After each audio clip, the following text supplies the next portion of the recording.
Good day, Mom. I am Jerome Bieladat, so I'll be reporting today about the Module 3. So, first is reporter, me, Alada Jerome. Lesson 3.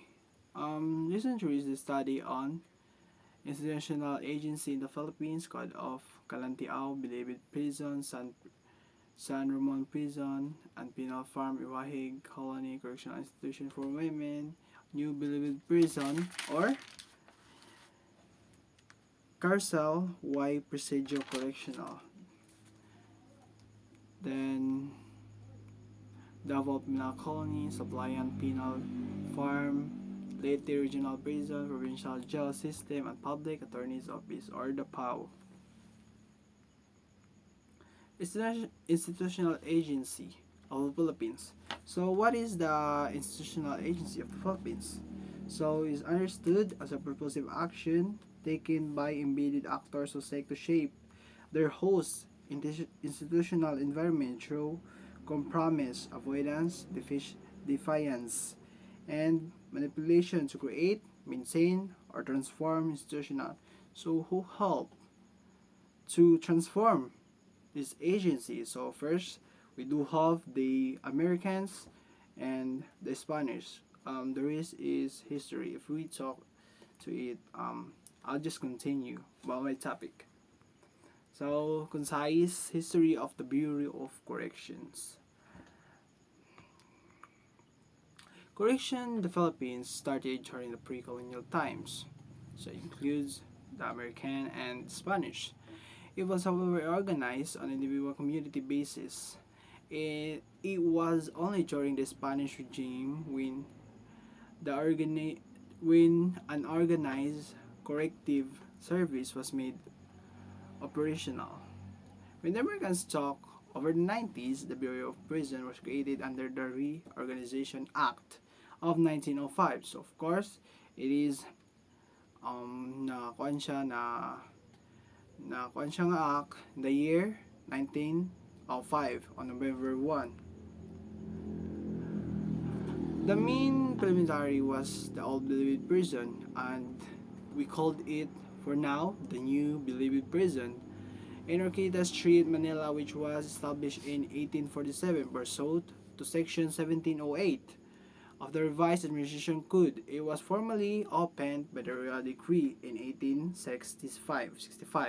After about 4 years later, or on August 21, 1869. So 1869, 4 years sa 1865 nga gi-open siya, tapos 4 years 1869. The San Ramon Prison and Penal Farm in Zamboanga City was established by Muslim rebels and recalcitrant political prisoners opposed to the Spanish rule. The facility, which visits Holusi, the Spanish-inspired dormitories, are originally set on 1,414 hectares, sprawling state. Na siya kadako, 1,414 hectares, equivalent sa I don't know, basta dako siya. When Americans took over in the 90s, the Bureau of Prison was created under the Organization Act of 1905 as an agency under the Department of Commerce and Police. It also paved the way for the re-establishment of San Ramon Prison in 1907, which was destroyed during the Spanish-American War. On January 1, 1915, San Ramon Prison was placed under the auspices of the Bureau of Prison and started receiving prisoners from Mindanao.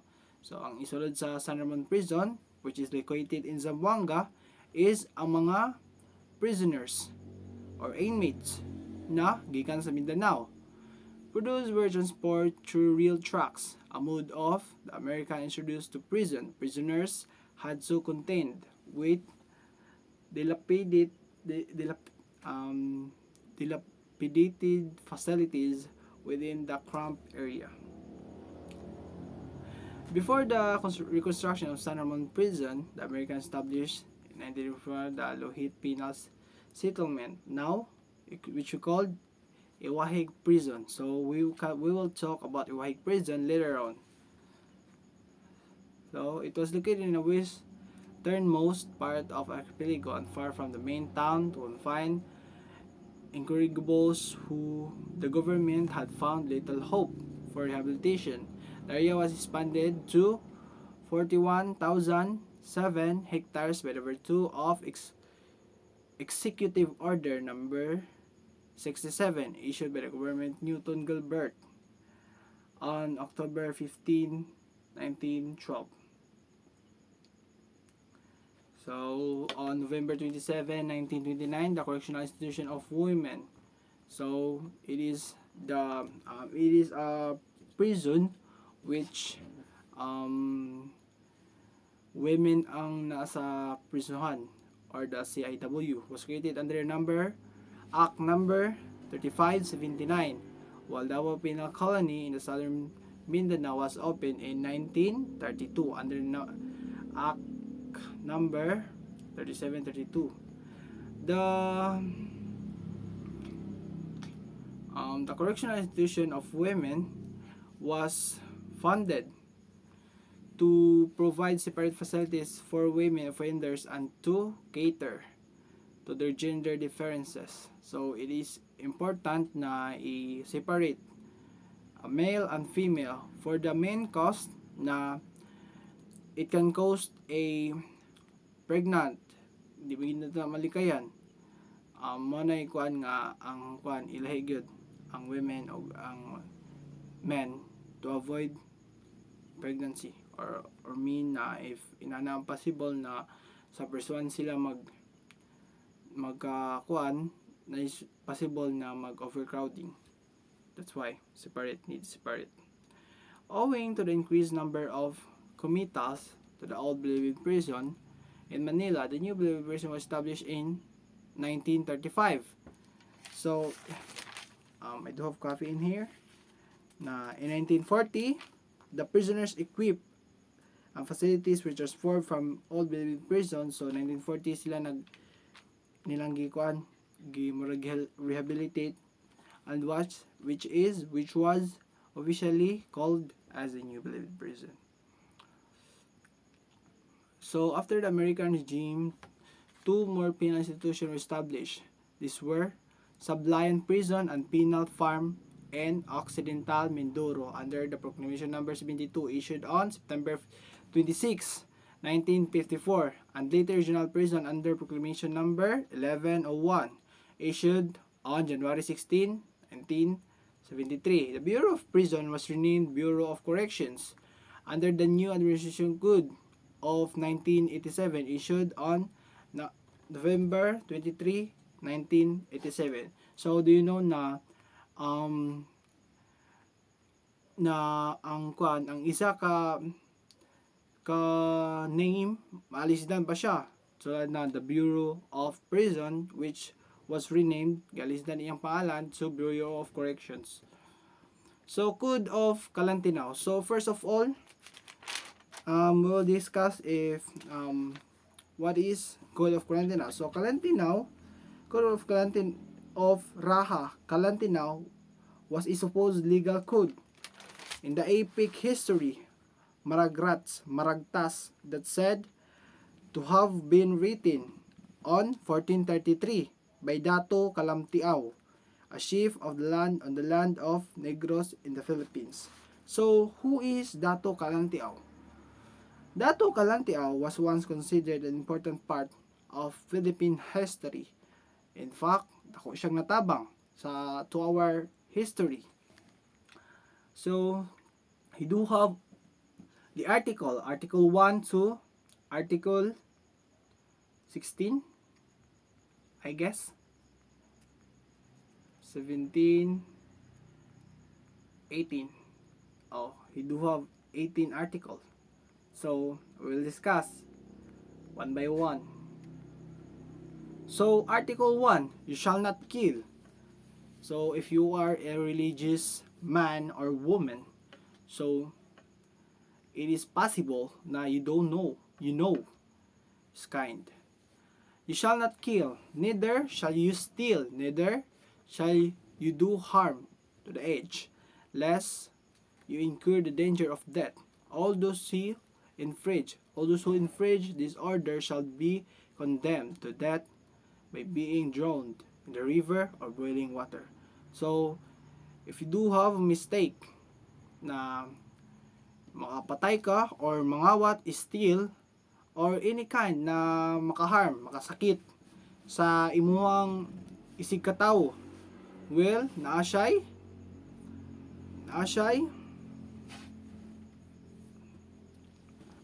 kapalit na kamatayan,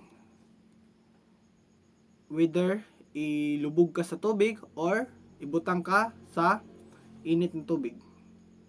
Next is Article 2, you shall obey. Kailangan mutuo ka. Let all your debt with the headman be met punctually. He who does not obey shall receive for the first time 100 lashes. If the debt is large, he shall be condemned to thrust his hand in boiling water thrice. For the second time, he shall beaten to death. So, una, ikaw mong kamot sa mainit na tubig. And for the second time, it will cause you to death. Article 3, obey you. Let no one have women that are very young, nor more than he can support, nor be given to exclusive lust. He who have not complied with, obey, and observe this order shall be condemned to swim for the 3 hours for the first time, and for the second time to be beaten to death with sharp thorns. So, if you don't know about the sharp thorns, it is na kitong gikuan sa ni Jesus sa iyang ulo, itong matunok nga korona. That is the sharp thorns. Muna siya yung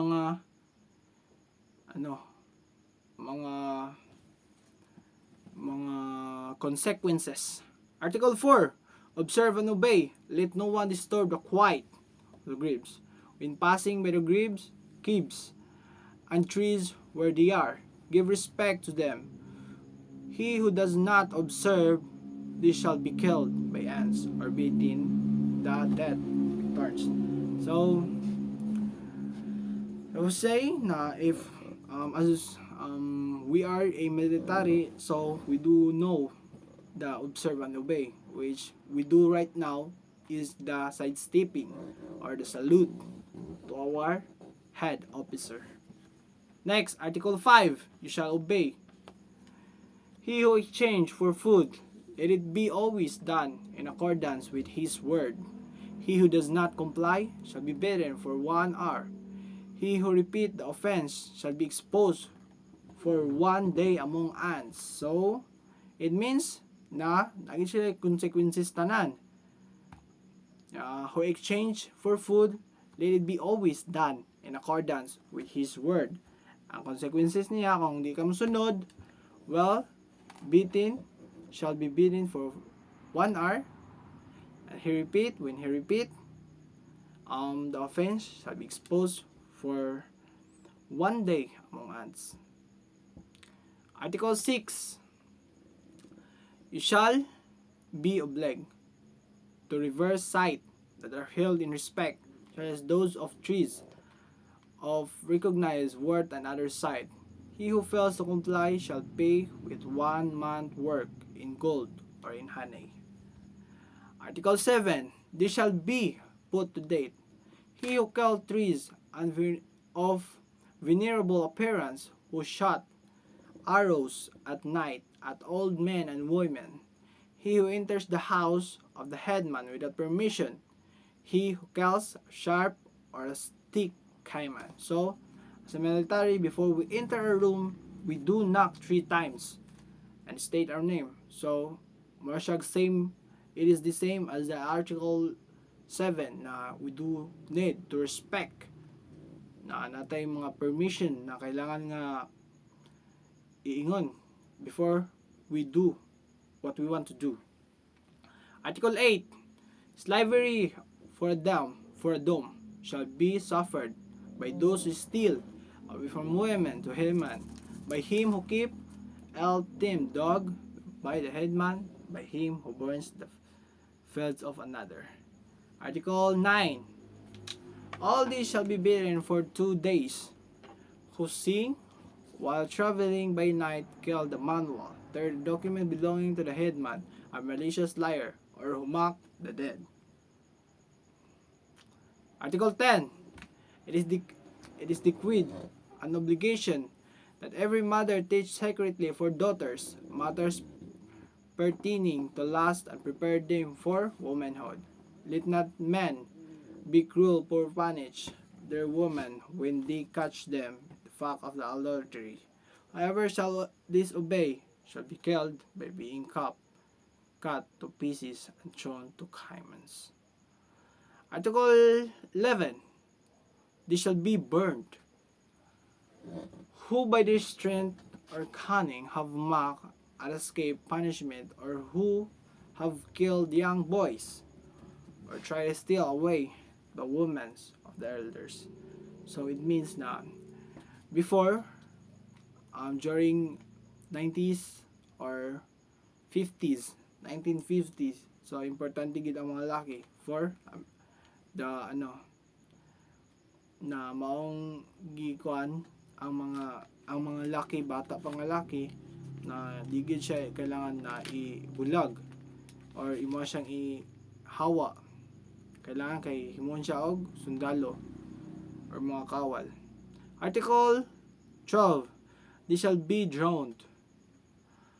All who interfere with the superior or their owners or master, all those who abuse themselves through their lust, those who destroy their idols by breaking them or throwing them down.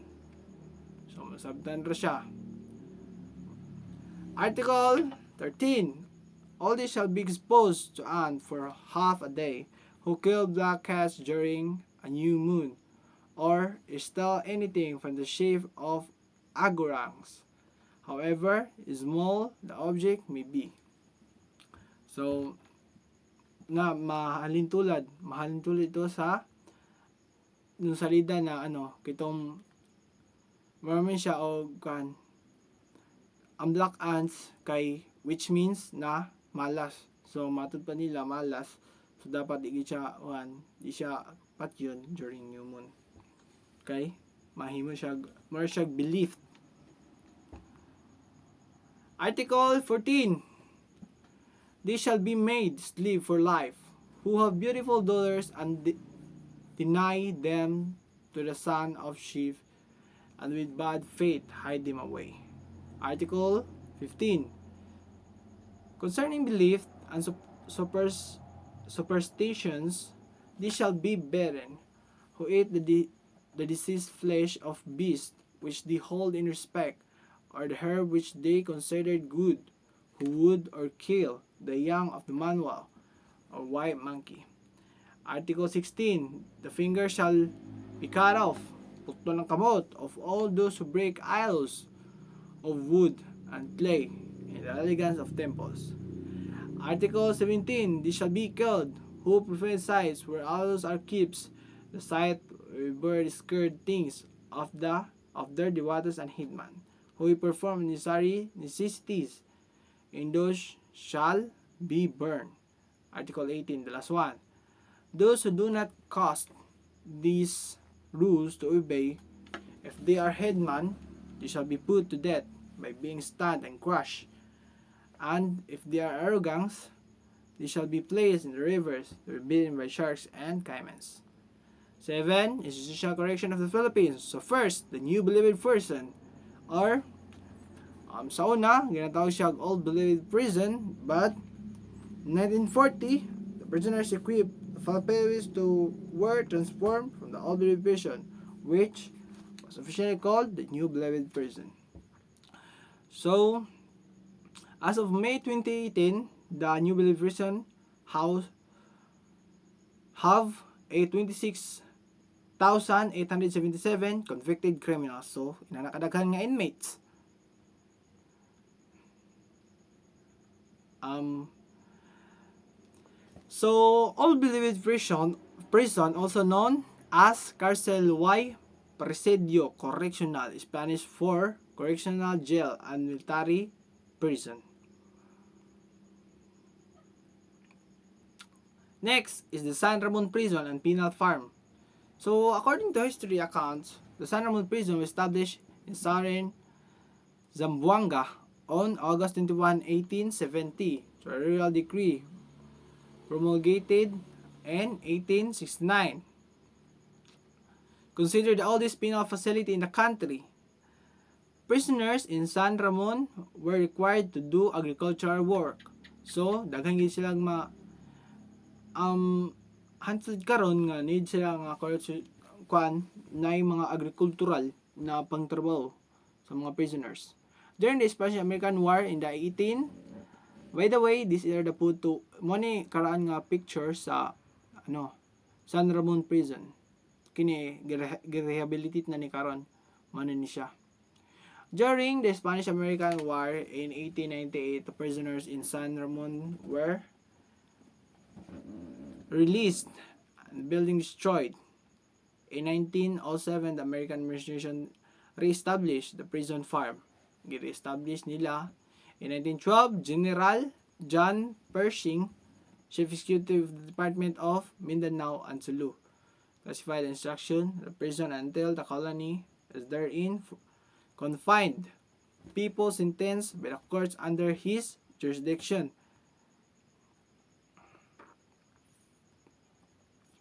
Iwahig Penal Colony or the Iwahig Colony. This facility was established during the American occupation. It was, however, during the Spanish regime, the Puerto Princesa was designated as a place where offenders sentenced to banishment were exiled. A specific area of Puerto Princesa was selected as a site of correctional facility. The American military curved out a prison facility in the rainforest of Puerto Princesa. So this is the Iwahig Prison, Penal Farm. Iwahig Prison and Penal Farm.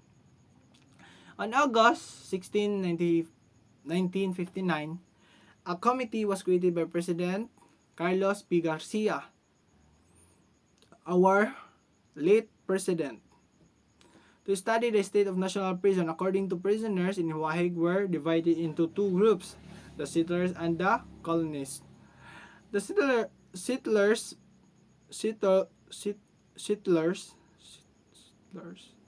are those engaged in farming for their own benefit. They are the one whose application for land to cultivate have been approved. So, sila ang nakafocus sa agricultural. The government furnished the land and initial requirements for tools, dwelling, and beasts for burden. Iwahig is divided into 4 zones on district. Central sub-colony with area of 14,700 hectares. Santa Lucia with 9,685 hectares. Montebol with 8,000 hectares and Inagawan with 13,000 hectares. Recent development and presidential proclamation have dramatically reduced the size of prison reservation of Iwahig. Next is the Correctional Institution for Women. This correctional institution was for women. And a report dated in January 22, 1959 submitted by the committee created by the Administration Order number 287 by the President of the Philippines, it was noted that before the separate building was constructed, especially for women prisoners, all female convicted were confined at the Bilibid prison on Azraga Street, Manila. So, ang mga bayi nga prisoners magikan sa Old Bilibid prison gitransfer sa CIW or the Constitutional Institution for Women. When women prisoners needed surgery, they were operated on at Bilibid prison. After the operation, they were transferred to the infirmary for convalescence. Prison authorities were aware for the condition the women prisoners had to endure. So these are the women's sa inmate na mga babae. Look.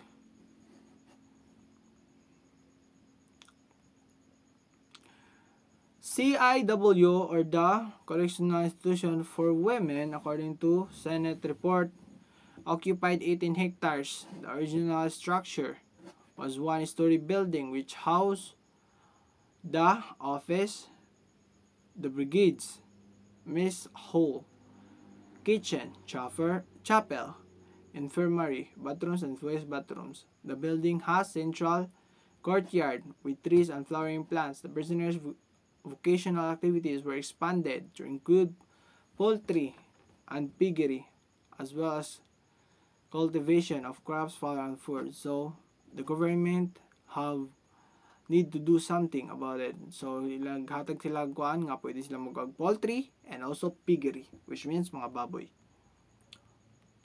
Next is the Davao Penal Colony. The Davao Prison and the Penal Farm, formerly the Davao Penal Colony, was established on January 21, 1932 in Panabo City, Davao del Norte, Philippines. Davao, which our President Rodrigo Duterte nga dito siya nagpuyo. It has a land area of 3,000 hectares ang Davao Prison and Penal Farm, with a prisoner's reservation for 8,000 hectares.